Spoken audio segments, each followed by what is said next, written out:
Boa noite, meu irmão, boa noite, minha irmã, meu amigo, você que está aí mais uma vez para estudarmos aqui a palavra do Senhor. E nesta noite nós queremos falar sobre a certeza da volta de Jesus. Será que Jesus realmente virá? Será que a palavra de Deus está certa a respeito dos últimos dias, dos acontecimentos dos últimos dias? Mas antes de nós abrirmos a palavra de Deus, eu gostaria que você agora curvasse sua fronte, junto comigo nós fizéssemos uma oração ao nosso Deus. Querido Deus, amado Pai Celestial, neste momento vamos abrir o livro sagrado. Essa palavra foi inspirada pelo Espírito Santo e os profetas, os teus servos, escreveram o conteúdo deste livro. E hoje nós vamos abri-lo mais uma vez. Nós pedimos neste momento, ó Pai, a iluminação do Espírito Santo para nos dar a compreensão do texto sagrado. Em nome de Jesus. Amém. Muito bem, abra sua Bíblia em Daniel capítulo 2. Eu acho que você já sabe mais ou menos a história que nós vamos estudar com você esta noite. Daniel capítulo 2.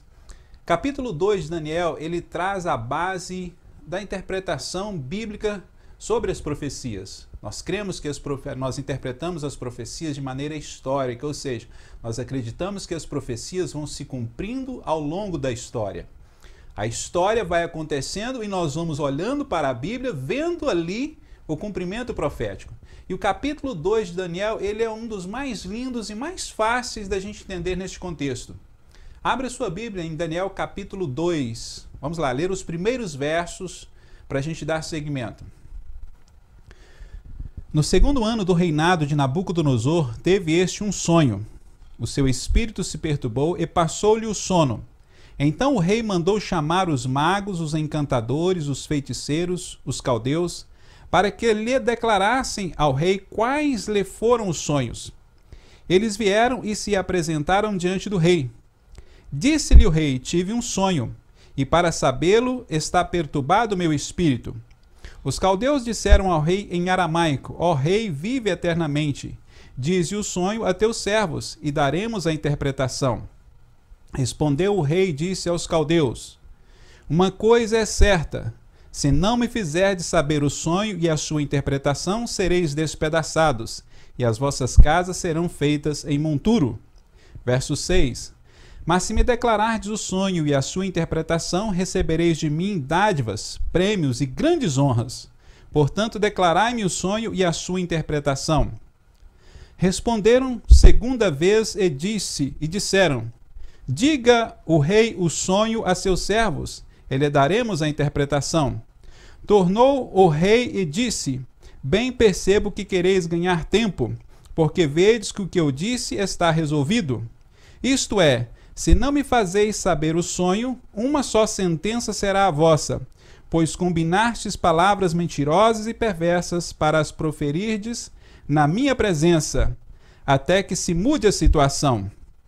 Portanto, dize-me o sonho, e sabereis que podeis dar-lhe a interpretação. Eu não vou continuar a leitura, porque nós já conhecemos a história aqui. Ou seja, essa história acontece lá no passado, há mais ou menos 500 anos antes de Cristo, no reino da Babilônia.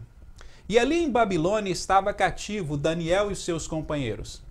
E como nós sabemos bem a história, Daniel, por ser temente a Deus, ser fiel a Deus, Deus fez com que Daniel também se prosperasse em Babilônia.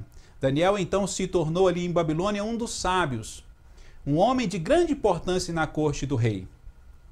E diante desta situação, quando o rei teve um sonho, ali foi chamado os sábios, os magos, os encantadores, todos do reino. E eles não conseguiam dar a interpretação do sonho. Eles não sabiam nem ao menos com que o rei havia sonhado. Então o rei, aqui nos próximos versos, nós vamos ver que o rei dá uma sentença de morte, que todos deveriam morrer. E entre esses sábios, de fato, estava Daniel, que era um temente a Deus. E Daniel também deveria morrer, porque ele estava entre os sábios. E Daniel então foi consultado com o chefe da guarda, que o decreto era urgente, o mandato era urgente, e Daniel deveria morrer também junto com os sábios. Mas Daniel disse então ali ao sábio, ao comandante da guarda ali, disse a Arioque o seguinte: Arioque, peça ao rei um tempo e nós vamos orar, vamos consultar a Deus e vamos ver o que Deus tem para nos dizer. E Daniel então foi aos seus companheiros, a Sadraque, Mesaque e Abdenego, Ananias, Misael e Azarias, que eram os seus nomes hebraicos, e pediu então a eles que orassem, e Daniel também orou. E sabe, queridos, Deus deu a Daniel então, numa noite, em um sonho, em uma visão, Deus deu a Daniel, mostrou para ele o que o rei Nabucodonosor havia sonhado. E não apenas isso, mas Deus deu também a Daniel o significado do sonho que o rei havia tido. E Daniel então foi levado à presença do rei.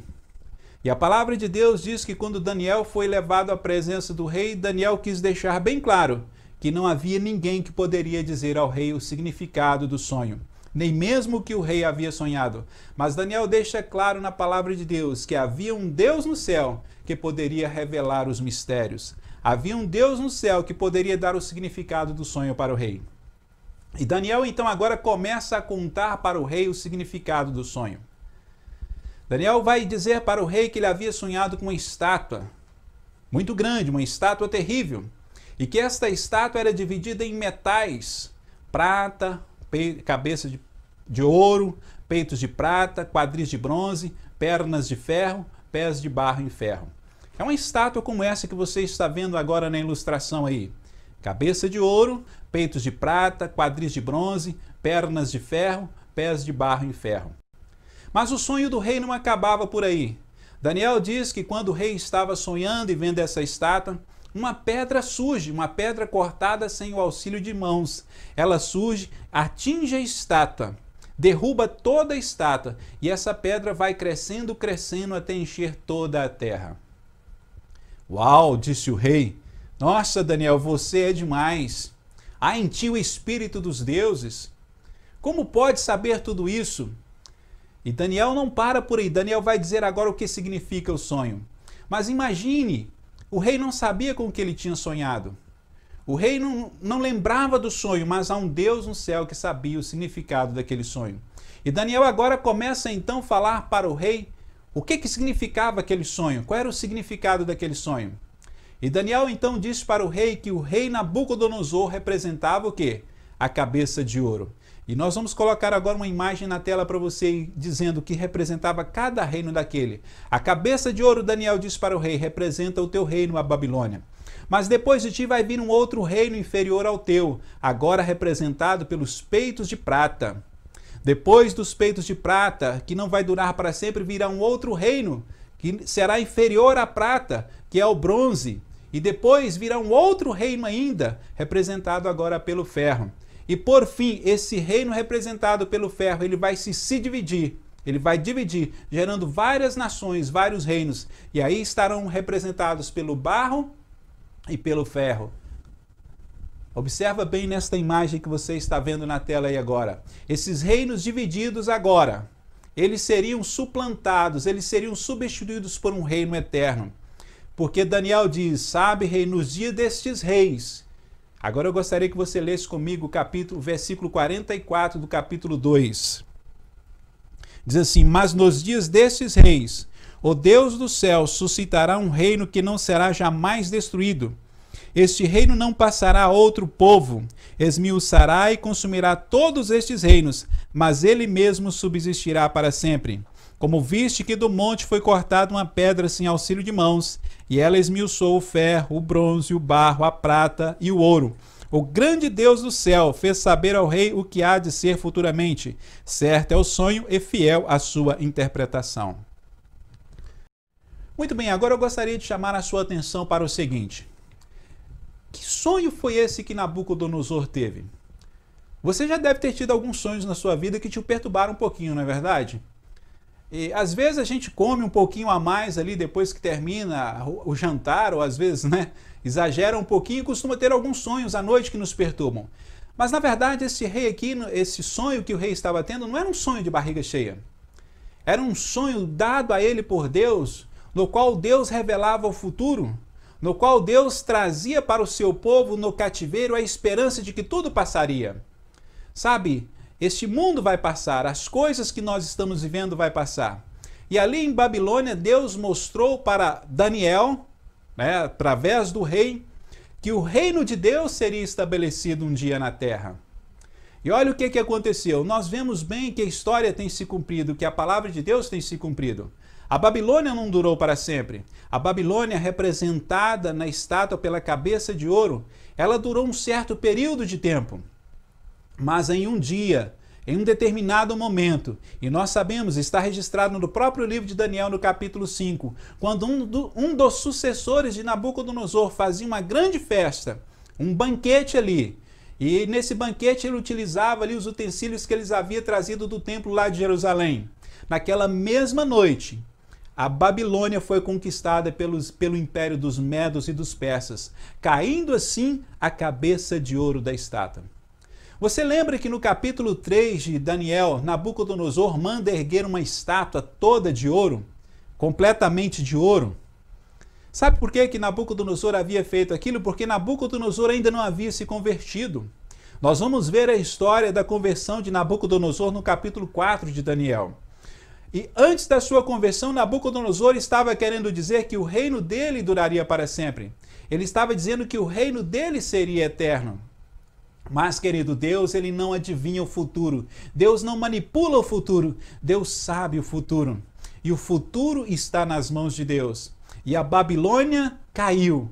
E a Medo-Pérsia se ergueu em seu lugar. Olha agora, olha bem na imagem que nós vamos colocar na tela da estátua. Você está vendo cabeça de ouro, Babilônia. Babilônia está o quê? Está sendo agora substituída pelos peitos de prata. Medo-Pérsia. A profecia está se cumprindo. Uau! Olha para mim aqui agora. Imagina você como está o coração de Daniel. Naquela mesma noite, a Babilônia foi dominada, foi invadida. Um império impossível de ser conquistado. Quando você vai para Apocalipse, a sexta praga descrita no livro do Apocalipse, que trata do secamento do rio Eufrates, ela é uma alusão ao que aconteceu em Babilônia naquela noite, quando ela foi conquistada por Ciro, pelo Império Medo-Pérsia. O secamento do rio Eufrates, a forma como Babilônia foi conquistada, está relatada lá no livro do Apocalipse, na sexta praga. É uma alusão de que Deus também, no final da história, a história que estamos vivendo, ele também fará com que seque as nações, fará com que o poder das nações, dos povos ao redor se enfraqueçam, porque Jesus voltará. Mas a profecia não parava por ali. A profecia dizia que os peitos de prata seriam substituídos por quadris de bronze. E foi exatamente isso que aconteceu com o Império Medo-Persa.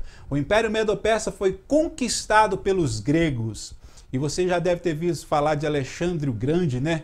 Mais conhecido como era Alexandre Magno, mais conhecido como Alexandre o Grande. Alexandre, aos 33 anos de idade, conquistou o Império Medo-Persa, fazendo com que os gregos dominassem o mundo, fazendo com que a Grécia se tornasse um governo mundial. A profecia está indo passo a passo, acompanhando o curso da história. Não tem como não crer, não tem como não acreditar na palavra de Deus, como ela é fiel, como o seu cumprimento é exato. E alguns pensam, né, que o Império Medo-Persa não cairia. Alguns pensam que o Império Babilônico não cairia. Alguns podem até pensar que o Império Grego, o Império dos gregos não cairiam. Mas caíram. E quem foi o substituto do Império dos gregos? O Império Romano. Surge agora o quê? As pernas de ferro. Nós estamos agora no Império Romano. A profecia está se cumprindo o quê? Passo a passo. Mas o que acontece logo após o Império Romano? O Império Romano também não dura para sempre. Mais uma vez eu gostaria que a estátua aparecesse na tela e nós vamos ver. Nós temos a Babilônia, já passou. A cabeça de ouro. Nós temos os peitos de pratas, também já passaram, que é a Medo-Pérsia, o Império dos Medos e Persas. Nós temos também o quê? Os quadris de bronze, que são os gregos, também já passaram. Nós estamos agora o quê? No Império Romano, foi quando Jesus nasceu. O Império Romano, as pernas de ferro, e eles também vão passar. Volta para mim aqui agora. Olha o que acontece com as pernas de ferro. O Império Romano, que parecia imbatível, começa a ser invadido por tribos bárbaras. E o Império Romano começa a se dividir. E a profecia diz que dessa divisão do Império Romano surgiria que os pés da estátua, compostos por barro e ferro, o que forma o quê? O que hoje nós conhecemos como as atuais nações da Europa. Ou seja, a profecia se cumpriu fielmente. E hoje nós vemos as atuais nações da Europa. Houve várias tentativas de se unir esse império E em casamentos, foram feitos casamentos entre as nações, mas esse império continua dividido até hoje. Vários líderes mundiais tentaram a união desse império europeu. Napoleão Bonaparte, tivemos recentemente aí com a Segunda Guerra Mundial, Hitler. Parecia impossível vencer Hitler. Os soldados de Hitler lutavam, né, como se fossem homens poderosos, imbatíveis. Mas Hitler também perdeu a batalha. E o que eles pensavam em unificar a Europa não aconteceu. E a profecia o que? Se manteve fiel. Sabe, queridos, há uma certeza plena de que tudo que está escrito na palavra de Deus tem se cumprido. Tudo que está escrito na palavra de Deus tem acontecido. Eu gostaria de voltar com você novamente no texto bíblico, Daniel capítulo 2, os últimos versos. A partir do verso 44. Mas nos dias destes reis... Você viu aí, verso 44, mas nos dias destes reis, nos dias de que reis?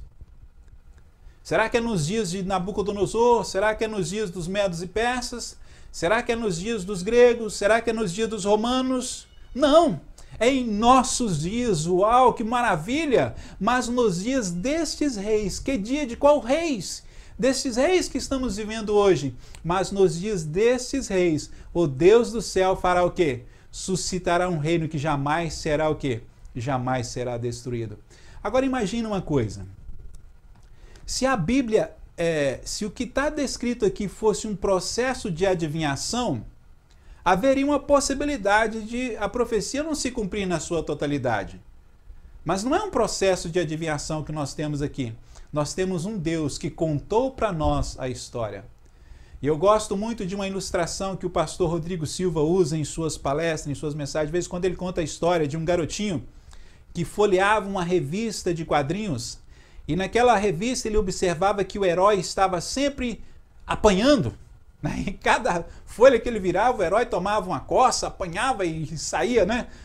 Mas esse garotinho, então, folheando aquela revista, ele vai até o final, pega a última página. E ali na última página o garotinho vê que o herói derrota quem? Derrota o inimigo. E ele volta agora e continua lendo a revistinha. E ele agora, a cada momento ali que o herói passa por uma dificuldade, ele diz assim, não, herói, no final você vai o quê? No final você vai vencer. É incrível isso.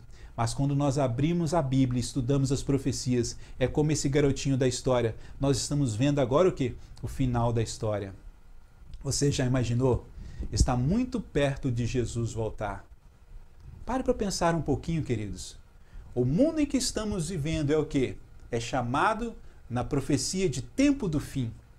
Tempo do fim, quando você estuda a profecia de Daniel, né, ele começa ali por volta de 1798, e a partir dali vai se estendendo esse tempo, é chamado de tempo do fim, porque a partir de 1844 não há mais nenhuma profecia dentro da Bíblia que nos taxa tempo para Jesus voltar. Eu sei que às vezes hoje com a internet, com o YouTube, você pode abrir e ver alguns pregadores dizendo, olha, vai ter agora no tempo final 3 anos disso, 3 anos e meio daquilo, vai ser mais 1260 dias daquilo ou daquilo outro. Tem muitos pregadores aí datando tempo para os últimos dias. Isso não existe mais, nós estamos vivendo nos tempos finais da história. Olha a parábola das 10 virgens. Jesus não disse em que hora que voltaria, ele disse ali na parábola das 10 virgens que haveria o quê? Haveria um aparente atraso, mas não disse se ele voltaria 10, se ele voltaria 9 horas, 11 horas. Mas quando as virgens todas dormiram, e já era quase meia-noite, alguém saiu gritando que o noivo havia chegado. Nós estamos vivendo exatamente nesses momentos da história deste mundo em que não dá para prever em que momento Jesus virá, mas nós sabemos sim que ele poderá voltar a qualquer momento. Pensa um pouquinho comigo. Todos esses impérios já passaram. Hoje existem alguns impérios tentando disputar o mundo aí, não existe? Estados Unidos, China, alguns querendo ganhar com a economia, outros querendo ganhar com poder bélico. Mas saiba de uma coisa, o próximo império que vai governar esse mundo é o império que Jesus Cristo virá o quê? Virá fundar. Agora preste atenção no que eu vou dizer para você agora, fique atento. Jesus não virá fundar um milênio terreno agora na próxima vinda dele. Nós temos que ter cuidado com isso aqui, porque Satanás poderá dissimular isso aí em você. Jesus, na verdade, virá agora em poder e glória para dar fim ao pecado, para aniquilar de vez com o pecado. Jesus levará os seus escolhidos para o céu. E após o milênio ali no céu, aí sim descerá o que? A nova cidade, a nova Jerusalém. E aí sim será estabelecido o reino eterno descrito em Daniel, onde toda a terra se encherá com este reino, com a presença de Deus. Você já imaginou o dia da volta de Jesus? Você está preparado para a volta de Jesus? Sabe, a única coisa que nós podemos dizer e afirmar neste mundo com toda certeza, sem a menor chance de errar, é que Jesus vai voltar. Não podemos afirmar com toda certeza que vai se encontrar uma cura definitiva para essa epidemia. Pode até surgir uma vacina, mas outras doenças virão. Não podemos dizer com certeza que a política vai ter os seus problemas resolvidos, solucionados, porque governos são feitos por pessoas humanas e falhas. Não sabemos essas coisas, mas uma coisa nós podemos dizer com toda certeza: Jesus voltará. Você já disse amém? Você já imaginou o dia em que Jesus voltar, os céus irão se abrir? Você vai poder ver o teu anjo?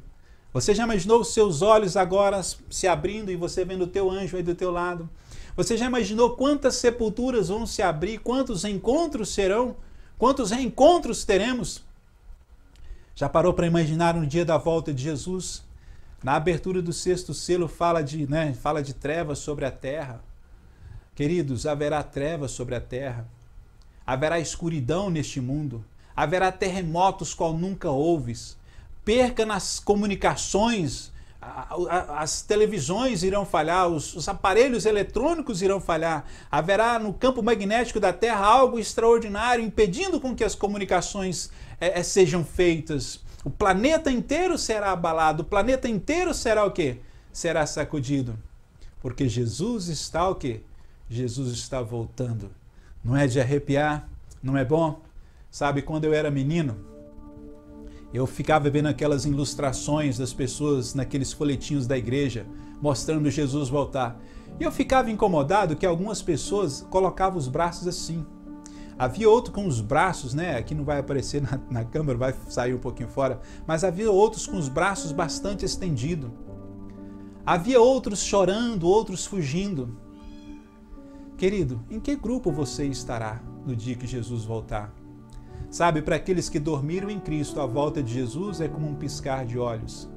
Se tem uma única certeza que nós podemos ter como os filhos e filhas de Deus neste mundo em que vivemos, é que Jesus voltará. Na hora que Ele voltar, na hora que o céu se abrir, Apocalipse 19 diz que Ele vem com um exército de anjos poderosos, que vai percorrer toda a terra. E na hora que Jesus voltar, qual vai ser a sua atitude? De que lado você vai estar? O que você vai fazer? Você vai correr por causa do seu pecado, porque o seu pecado te afastou de Deus? Ou você vai correr para os braços de Jesus? Eu gostaria de correr para os braços de Jesus. Eu sou um pecador falho, mas Paulo diz o seguinte: a sua graça me basta. A gente nunca vai deixar de ser falho e pecador enquanto viver neste mundo. Mas a graça de Deus basta na nossa vida, basta na minha e basta na sua vida.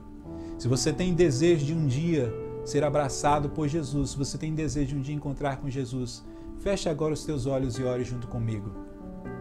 Amado Deus, querido Pai Celestial, neste momento nós abrimos a Tua Palavra e temos certeza que o Espírito Santo comunicou conosco o que está escrito aqui. Logo, logo Jesus voltará. Logo, logo o céu se abrirá. Milhares e milhares de anjos percorrerão a superfície da terra para buscar os teus escolhidos. Muitos estarão vivos por ocasião da vinda de Jesus. Os mortos ressuscitarão nesse dia. Os ímpios morrerão nesse dia. Mas o mais importante, nós vamos subir para encontrar com Jesus nas nuvens. E eu oro, Senhor, por mim e pela minha família. Eu oro por esse nosso irmão que está aí do outro lado da telinha e por sua família também, para que ele possa ter um encontro com Jesus. E é no doce nome de Jesus que nós oramos. Amém. Amém. Passará o céu e a terra, porém as minhas palavras não passarão.